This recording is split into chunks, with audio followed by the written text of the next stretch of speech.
आरोपी सापडला की धिंड, आरोपी सापडला की गुडघ्यावर चालायला लावा, आरोपी सापडला की भर रस्त्यातून फिरवा. ही काय कायद्याची अंमलबजावणी की शिक्षेची सार्वजनिक परेड? पुणे पोलिसांच्या अशाच दोन घटनांची आता थेट महाराष्ट्र राज्य मानवाधिकार आयोगाने गंभीर दखल घेतली आहे. आयोगाचे पथक आज भारती विद्यापीठ पोलीस ठाण्यात पोहोचले असून पोलीस आयुक्तांपासून वरिष्ठ अधिकाऱ्यांपर्यंत नोटिसा बजावण्यात आल्या आहेत. पाहूया हा स्पेशल रिपोर्ट. आरोपी सापडला की धिंड काढा, आरोपी सापडला की गुडघ्यावर बसवा, आरोपी सापडला की भर रस्त्यातून फिरवा.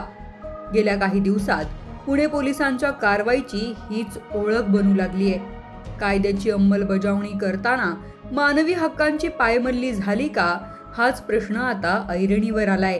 पहिली घटना, भारती विद्यापीठ पोलीस ठाण्याच्या हद्दीतील खून प्रकरण. आरोपींना पोलिसांनी अटक केली.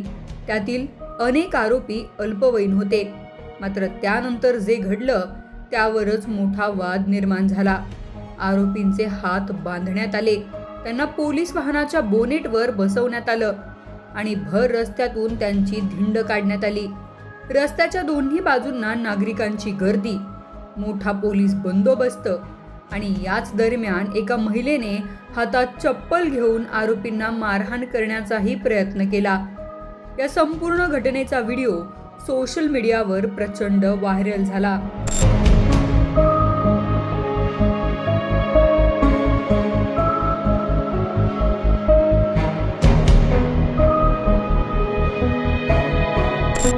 दुसरी घटना, एका आरोपीला भर रस्त्यात गुडघ्यावर बसवत चालायला भाग पाडल्याचा व्हिडिओ समोर आला. दोन्ही घटनांमध्ये आरोपींना सार्वजनिकरित्या अपमानित करण्यात आल्याचा आरोप झाला आणि याच दोन घटनांनी आता पुणे पोलिसांना चौकशीच्या फेऱ्यात आणून उभं केलंय. या दोन्ही प्रकरणांची महाराष्ट्र राज्य मानवाधिकार आयोगाने स्वतःहून दखल घेतली. मानवी हक्कांचे उल्लंघन झाल्याचा प्राथमिक ठपका ठेवत आयोगाने चौकशी सुरू केली. त्यासाठी आयोगाचं पथक आज थेट भारती विद्यापीठ पोलीस ठाण्यात दाखल झालं. यावेळी संबंधित अधिकारी आणि कागदपत्रांची पाहणी करण्यात आली.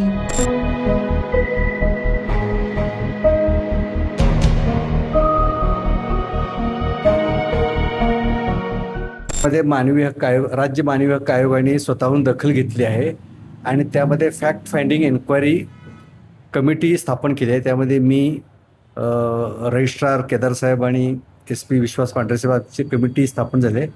त्या अनुषंगाने फॅक्ट फाइंडिंगसाठी आम्ही या ठिकाणी आलो. आम्ही आमचा चौकशी करून आम्ही आमचा अहवाल कमिशनला देऊ.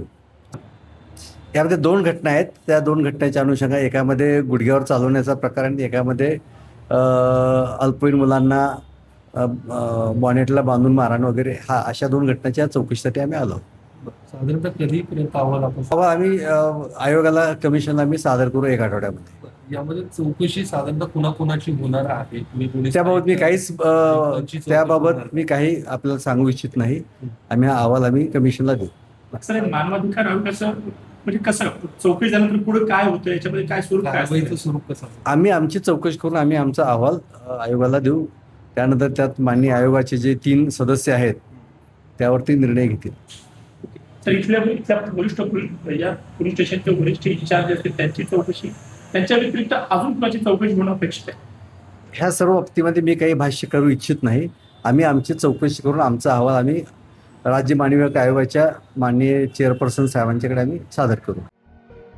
या प्रकरणात भारती विद्यापीठ पोलीस ठाण्याचे वरिष्ठ पोलीस निरीक्षक, संबंधित झोनचे पोलीस उपायुक्त आणि पोलीस आयुक्त यांनाही मानवाधिकार आयोगाने नोटीस बजावले आहेत.